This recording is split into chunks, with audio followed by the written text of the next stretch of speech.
तो हमारे चैनल की एक बिल्कुल ही नई वीडियो के अंदर आप सभी का स्वागत है। आज हम जिस मूवी के बारे में बात करने वाले हैं उस मूवी का नाम है विक्की विद्या का वो वाला वीडियो। और ये मूवी राजकुमार राव की लेटेस्ट मूवी है जो कि इंडिया में कल रिलीज हुई है। बेसिकली इस मूवी की स्टोरी में हमें दिखाया गया है कि अगर कोई मैरिड कपल अपनी प्राइवेट वीडियोस को रिकॉर्ड करता है और वो रिकॉर्ड की हुई कैसेट उनसे छूट जाती है और किसी और के हाथ लग जाती है तो उससे क्या क्या हो सकता है। और इसीलिए अगर देखा जाए तो इस मूवी का जो कॉन्सेप्ट है वो काफी यूनिक है। और इसीलिए आज की इस वीडियो के अंदर मैं इस मूवी की स्टोरी को डिटेल से एक्सप्लेन करने जा रहा हूँ और आपको इस मूवी की पूरी कहानी बताने जा रहा हूँ ताकि आप सब भी घर बैठे इस पूरी मूवी को एंजॉय कर सकें। तो इसी बात पे जल्दी से वीडियो को लाइक कर दीजिए और जिन्होंने भी चैनल को सब्सक्राइब नहीं किया वो जल्दी से चैनल को सब्सक्राइब भी कर लीजिए। और हाँ, अगर आप सबको मूवी की स्टोरी पसंद आती है तो आप इस बारे में मुझे कमेंट्स के अंदर जरूर बताना। तो फिर आइए अब हम बिना किसी देरी के आज की इस कमाल की वीडियो को स्टार्ट करें। तो इस मूवी की स्टार्टिंग होती है एक्टर राजकुमार राव से और हम ये जानते हैं कि मूवी में इनका नाम विक्की है। अब राजकुमार राव यानी कि विक्की उत्तराखंड के ऋषिकेश में रहता है और इस वक्त का जो समय होता है वो होता है साल 1997 का। हम ये जानते हैं कि जो विक्की है वो ऋषिकेश के अंदर काफी फेमस है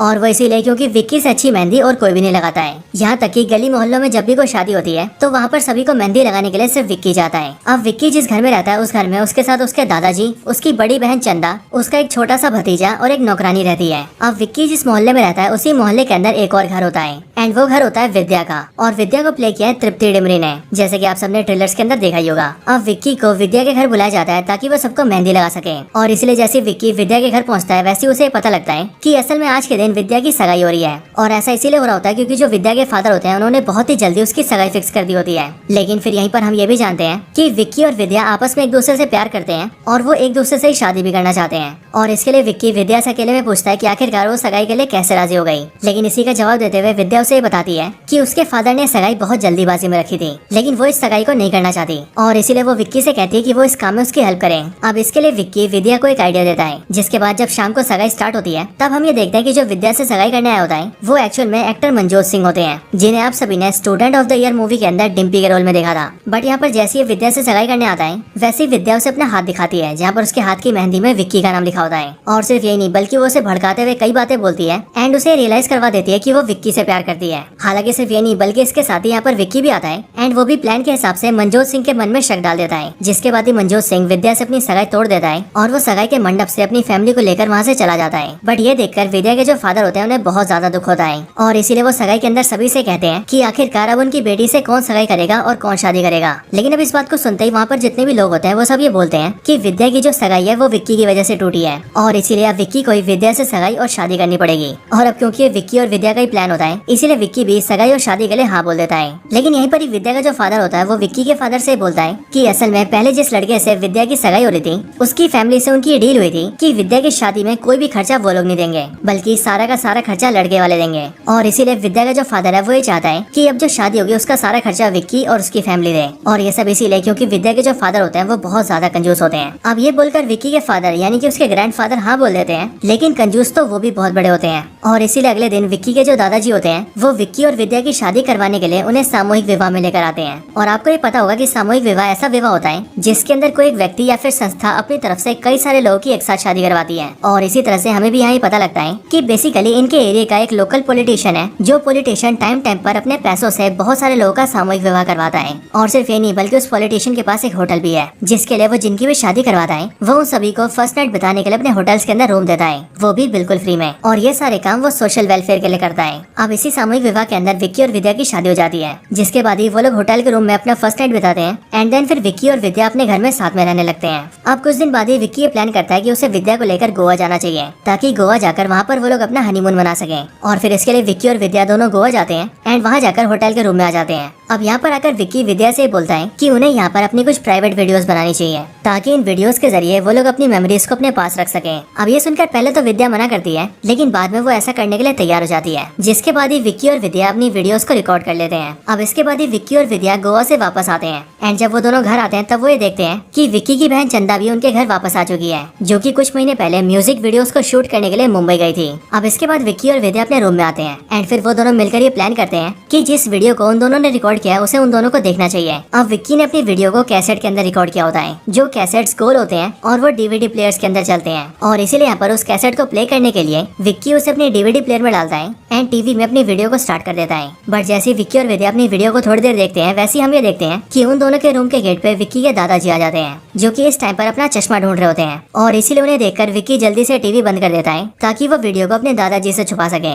इसके बाद ही जब दादाजी रूम से जाते हैं तब विक्की और विद्या दोनों सो जाते हैं। लेकिन इसके बाद अगली सुबह जब विक्की और विद्या उठते हैं तब उन दोनों को पता लगता है कि रात को उनके घर में चोरी हुई थी, और जिसने भी रात को उनके घर में चोरी की थी उसने उनके घर से सारा कीमती सामान चुरा लिया था। यहाँ तक कि विक्की के दादाजी के पास उनकी एक पुश्तैनी तलवार थी, जिस पुश्तैनी तलवार को भी चोर ने चुरा लिया था। अब चोरी की खबर सुनते ही विक्की सीधा अपने रूम में जाता है और वहाँ जाकर अपने डीवीडी प्लेयर को चेक करता है। लेकिन उसके रूम में ना तो डीवीडी प्लेयर होता है और ना ही टीवी होता है, क्योंकि रात को चोर ने उन दोनों चीजों को भी चुरा लिया होता है। और विक्की की बनाई हुई कैसेट चोरी हो गई है, ये बात जानकर विक्की बहुत ज्यादा घबरा जाता है। लेकिन फिर इसके बाद ही विक्की की फैमिली वाले पुलिस को इन्फॉर्म करते हैं, जिसके बाद ही पुलिस उनके घर आती है ताकि वो कंप्लेंट फाइल कर सके। जब पुलिस विक्की के घर आती है तब हमें पता लगता है कि जो पुलिस इंस्पेक्टर है वो है एक्टर विजय राज, एंड वही विक्की के घर रिपोर्ट लिखने आते हैं। बट यहाँ आकर जब वो विक्की की बड़ी बहन चंदा को देखते हैं तब वो उस पर फिदा हो जाते हैं, और इसीलिए उनके और चंदा के मूवी में कई सारे कॉमेडी सीन्स हैं, जिनमें से कुछ सीन्स यहाँ पर भी आते हैं। लेकिन फिर इसके बाद ही पुलिस चोरी की कंप्लेंट लिख के वहाँ से चली जाती है। अब विक्की को किसी भी हाल में अपना कैसेट वापस चाहिए होता है, और इसीलिए वो अपने मोहल्ले के चोर बाजार में जाता है, क्योंकि अक्सर कोई भी चोर जब चोरी करता है तो वो अपना माल चोर बाजार में बेचता है। यहाँ विक्की जब चोर बाजार के अंदर आता है तब उसी टाइम पर वहाँ पर एक पुलिस वाला आता है। बट उस पुलिस वाले को देखकर हमें पता लगता है कि वो असल में एक चोरी है, जिसने की कुछ टाइम पहले पुलिस की गाड़ी और पुलिस की वर्दी चुरा ली है, और वो इस टाइम पर इन्हीं सबको चोर बाजार में बेचने आया है। लेकिन हाँ, इसके साथ ही हम ये भी जानते हैं कि ये बिल्कुल वही चोर है जिसने की विक्की के घर में चोरी की थी, यानी कि विक्की की बनाई हुई कैसेट भी उसी चोर के पास है। लेकिन यहाँ पर विक्की इसे पुलिस वाला समझता है, और इसीलिए वो उस चोर बाजार से बस तहकीकात करके आ जाता है। लेकिन अब इसके 1-2 दिन बाद ही विक्की को एक लड़की दिखती है, जो कि एक फॉरेन की लड़की होती है। लेकिन विक्की नोटिस करता है कि उसके हाथों में उसके दादाजी की वही पुश्तैनी तलवार है, जो कि उसके घर से चोरी हो गई थी। और फिर इसके लिए विक्की उस फॉरेनर लड़की से बात करता है एंड उसे पूछता है कि उसके पास ये तलवार कहाँ से आई, जिस पर वो लड़की उसे बताती है कि इस तलवार को उसने चोर बाजार से खरीदा है। इसके बाद विक्की उस लड़की को अपने साथ ले जाता है और चोर बाजार के सीधा उसी सेलर के पास जाता है जिसने उसे वो तलवार बेची थी। यहाँ आकर विक्की उसे पीटने लगता है, जिसके बाद ही वो विक्की को बताता है कि असल में इस तलवार को उसने नहीं चुराया है, बल्कि उसके पास बहुत सारे चोर आते हैं जो कि अपना चुराया हुआ सामान उसे बेचते हैं। लेकिन इसके बाद ही वो विक्की को बताता है कि जब वो पिछली बार चोर बाजार में आया था तब उसने उसे देखा था, और सिर्फ ये नहीं बल्कि चोर बाजार में विक्की जिसे पुलिस वाला समझ रहा था एक्चुअल में वही वो चोर था जिसने उसके घर में चोरी की थी। अब यहाँ से विक्की को ये पता चल जाता है कि उसके घर में किसने चोरी की थी, और इसके लिए विक्की उससे पूछता है कि आखिरकार वो चोर कहाँ पर मिलेगा। जो सुनकर वो सेलर उसे एक होटल का नाम बताता है एंड वो विक्की से कहता है कि तुम्हारा चोर उसी होटल में आता जाता रहता है। अब ये सुनकर ही विक्की सीधा उस होटल में जाता है, और जब विक्की उस होटल के अंदर उस चोर का रूम नंबर पता करके उसके रूम में उसे मिलने जाता है तब वो ये देखता है कि उसका चोर बेहोश पड़ा है और उसके पूरे शरीर पर चोट के बहुत सारे निशान हैं, जिसका मतलब किसी ने उसे बहुत पीटा है। लेकिन अब इसी टाइम पर उसी होटल में पुलिस आ जाती है, और वो भी उसी चोर का पीछा करते हुए, क्योंकि पुलिस को यानी कि इंस्पेक्टर विजय राज को भी पता चल गया होता है कि जिसने विक्की के घर में चोरी की है वो इसी होटल में रुका हुआ है। और इसीलिए जब पुलिस रूम के पास आ जाती है तब विक्की भी पुलिस को देख लेता है, और पुलिस को देखकर विक्की को ऐसा लगता है कि पुलिस उसी पर शक करेगी कि उसी ने ये सब किया है, एंड इसीलिए विक्की खिड़की से कूदकर वहाँ से भागने लगता है। लेकिन तब भी पुलिस विक्की को देख लेती है और वो विक्की को अरेस्ट करके पुलिस स्टेशन के सेल में डाल देती है, क्योंकि एज ऑफ कोर्स पुलिस को ये शक होता है कि उस चोर की वो हालत विक्की ने की है। लेकिन फिर इसके कुछ टाइम बाद ही विक्की पुलिस स्टेशन के सेल से निकलकर भाग जाता है, और भागते भागते और छुपते छुपते वो सीधा अपने घर आ जाता है। लेकिन विक्की के घर पहुंचने से पहले हम ये देखते हैं कि विक्की के घर पे कोई अचानक से फोन करता है, और उस फोन को विक्की की वाइफ विद्या अटेंड करती है। और वो जैसी फोन उठाती है वैसे फोन पर कोई आदमी उससे कहता है कि विक्की और विद्या के जो वो वाली वीडियो का कैसेट है वो उसके पास है, और इसीलिए अगर उन दोनों को अपना कैसेट वापस चाहिए तो उन्हें 2 लाख रुपए लेकर रात को कब्रिस्तान में आना पड़ेगा। हालांकि इसी टाइम पर हम ये भी देखते हैं कि विक्की के घर में जो दूसरा लैंडलाइन का फोन होता है उस फोन को विक्की की बड़ी बहन चंदा पिक करती है, और इसीलिए कैसेट की सारी बातें वो भी सुन लेती है। क्योंकि दोस्तों, आप सबने पुरानी मूवीज के अंदर कई बार ये देखा होगा कि वहाँ पर एक ही फोन का कनेक्शन कई सारे फोन के साथ होता है, और इसीलिए जब कोई एक आदमी लैंडलाइन पर किसी से बात कर रहा होता है तब उसी घर का दूसरा आदमी दूसरे फोन से उसकी बात सुन लेता है, और यहाँ पर भी बिल्कुल ऐसा ही होता है। लेकिन हाँ, जैसी चंदा कैसेट वाली बात को सुनती है वैसे उसे ऐसा लगता है कि शायद से कोई उसे ब्लैकमेल कर रहा है, क्योंकि हो ना हो जब वो म्यूजिक वीडियोस को शूट करने के लिए मुंबई गई थी तब शायद से किसी ने उसका वीडियो बना लिया होगा, और अब शायद से वही आदमी उसे भी ब्लैकमेल कर रहा है, और फिर इसके लिए वो इस बारे में पुलिस को इन्फॉर्म करती है। हालांकि इसके कुछ टाइम बाद ही विक्की अपने घर आ जाता है, जिसके बाद ही विद्या विक्की को सारी बातें बताती है। जिसके बाद ही हम ये देखते हैं कि विक्की और विद्या एक तरफ और चंदा और पुलिस की टीम एक तरफ, और फिर वो सभी रात को कब्रिस्तान जाते हैं ताकि उन्हें वहाँ पर कैसेट मिल सके। और फिर यहीं पर ही दोस्तों में फ्लैशबैक दिखाया जाता है और हमें बताया जाता है कि आखिर चल क्या रहा है। फ्लैशबैक में हम ये देखते हैं कि जिस चोर ने विक्की के घर में चोरी की थी उसी चोर ने एक लेडी से बहुत सारे पैसे उधार ले रखे थे, और इसीलिए जिस दिन विक्की होटल रूम के अंदर चोर से मिलने गया था उसी दिन विक्की के आने से पहले वही लेडी चोर से अपना पैसा मांगने गई थी, और अब क्योंकि उस लेडी के साथ उसके 2 गुंडे भी थे इसीलिए पैसा मांगते हुए उन दोनों ने उस चोर को बहुत पीट दिया था, जिस वजह से उसके शरीर पर चोटों के निशान थे और वो बेहोश भी हो गया था। लेकिन हाँ, उस लेडी ने जाने से पहले चोर चोर के होटल रूम की तलाशी ली थी, जिस वजह से उस रूम से कई सारे कैसेट्स मिले थे। और ये सारे कैसेट्स चोर को एक गाड़ी के अंदर से मिले थे, जिस गाड़ी को भी उसने कुछ टाइम पहले चुराया था।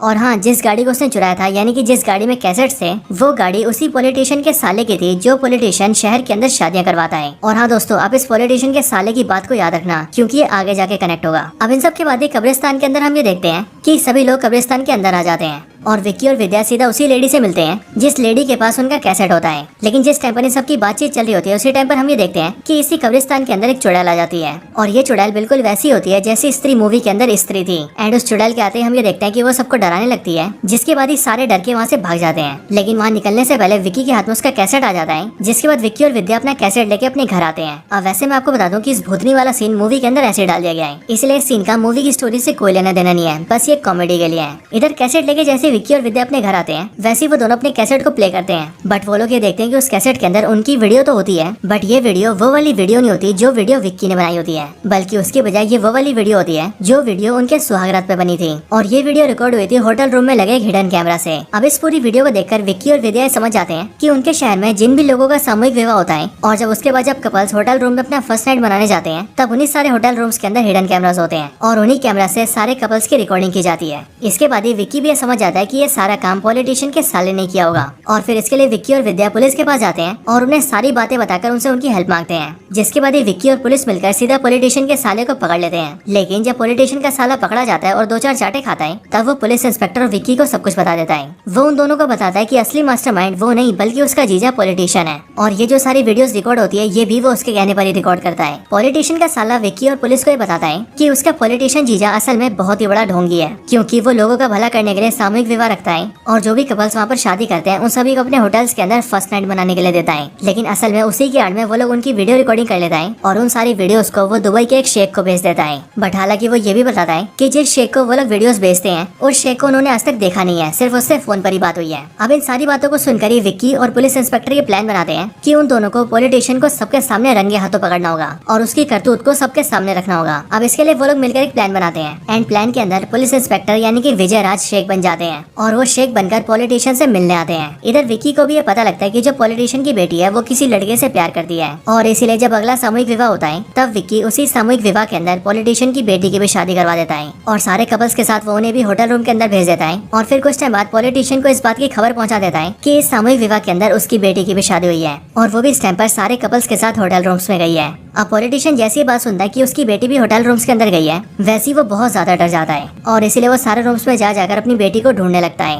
लेकिन अब क्योंकि होटल रूम के अंदर बहुत सारे कमरे होते हैं एंड उसे पता ही नहीं होता कि उसकी बेटी कौन से रूम में है, इसीलिए वो अपनी बेटी को ढूंढ ही नहीं पाता है। और फिर इसके लिए वो ये डिसाइड करता है कि जिस हार्ड डिस्क के अंदर वो सारी वीडियोस बनकर रिकॉर्ड हुई होंगी वो उस हार्ड डिस्क को तोड़ देगा ताकि कोई भी वीडियो बाहर ही ना पाए, क्योंकि इसी तरह से वो अपनी बेटी की वीडियो को शेख के हाथों जाने से बचा सकता था। लेकिन जब वो पॉलिटिशियन हार्ड डिस्क को तोड़ने जाता है तब वो ये देखता है कि वो हार्ड डिस्क पहले से ही शेख के हाथ में है, यानी कि विजय राज के हाथ में है। लेकिन जब पॉलिटिशियन उससे हार्ड डिस्क मांगता है तब वो उसे नहीं देता। लेकिन जब वो पॉलिटिशियन विजय राज से यानी कि नकली शेख से हार्ड डिस्क मांगता है तब वो उसे हार्ड डिस्क देने से मना कर देता है एंड वो हार्ड डिस्क को उठाकर बाहर आता है और उसे सबके सामने ले आता है। लेकिन पॉलिटिशियन भी उसका पीछा करता है एंड वो ये देखता है कि शेख सीधा विक्की के पास पहुंच गया है। वो पॉलिटिशियन विक्की से कहता है कि वो हार्ड डिस्क को छीन ले और उसे तोड़ दे। लेकिन विक्की वो हार्ड डिस्क लेता है और वो बाहर सभी लोगों से कहता है कि उन लोगों को ये देखना चाहिए कि इस हार्ड डिस्क के अंदर क्या है, क्योंकि आखिरकार इसके अंदर ऐसा क्या है जिसे लेकर ये शेख भाग रहा था और पॉलिटिशियन इसे तोड़वाना चाहता है। अब विक्की की बात को सुनकर सभी लोग एग्री करते हैं, जिसके बाद ये विक्की सबके सामने हार्ड डिस्क को प्ले कर देता है और हार्ड डिस्क के अंदर जो वीडियो प्ले होती है वो और किसी की नहीं बल्कि पॉलिटिशियन की बेटी की होती है। लेकिन वीडियो के अंदर पॉलिटिशियन की जो बेटी होती है वो कहती है कि डैड, विक्की भैया ने मुझे आपके इस काम के बारे में पहले ही बता दिया था और इसलिए मैं जानती हूँ कि आप हिडन कैमरा से सबकी वीडियो रिकॉर्डिंग करते हैं। अब ऐसा करके विक्की पॉलिटिशियन की सच्चाई को सबके सामने रख देता है। लेकिन पॉलिटिशियन की सच्चाई को जानकर न सिर्फ उसकी बेटी बल्कि उसकी बहन, उसकी बीवी और यहाँ तक कि उसकी मदर भी उससे नफरत करती है और शहर के जो सारे लोग होते हैं वो भी पॉलिटिशियन के ऊपर बहुत ज्यादा गुस्सा होते हैं। जिसके बाद ही पॉलिटिशियन को भी अपनी गलती का एहसास होता है और वो ये समझ जाता है कि जिन लड़कियों की उसने आज से पहले वीडियो बनाई थी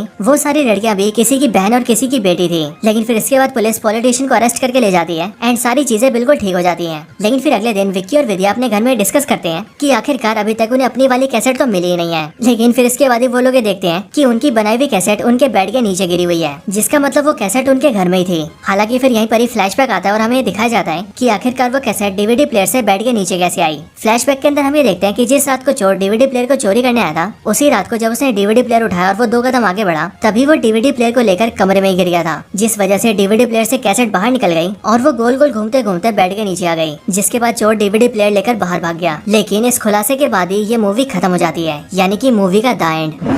सो दोस्तों, यही थी वीडियो इस मूवी की कंप्लीट स्टोरी के ऊपर। वैसे आपको ये वीडियो कैसी लगी ये आप मुझे कमेंट्स के अंदर जरूर बताना, और अगर आप सभी का कोई और रिकमेंडेशन हो तो आप वो भी मुझे कमेंट्स के अंदर बता सकते हैं। बाकी वीडियो पसंद आई हो तो वीडियो को लाइक करना, आपको जो कमेंट करना हो वो कमेंट करना, और वीडियो को ज्यादा से ज्यादा शेयर करना। एंड अगर आपको ऐसी और भी कमाल की वीडियोस देखनी हो तो उसके लिए आप सभी हमारे चैनल को भी चेकआउट करना। तो बस आज की इस वीडियो में इतना ही। इस वीडियो को यहीं पर एंड करते हैं। मैं मिलता हूँ आपसे ऐसी किसी और बेहतरीन वीडियो में, तब तक के लिए गुड बाय।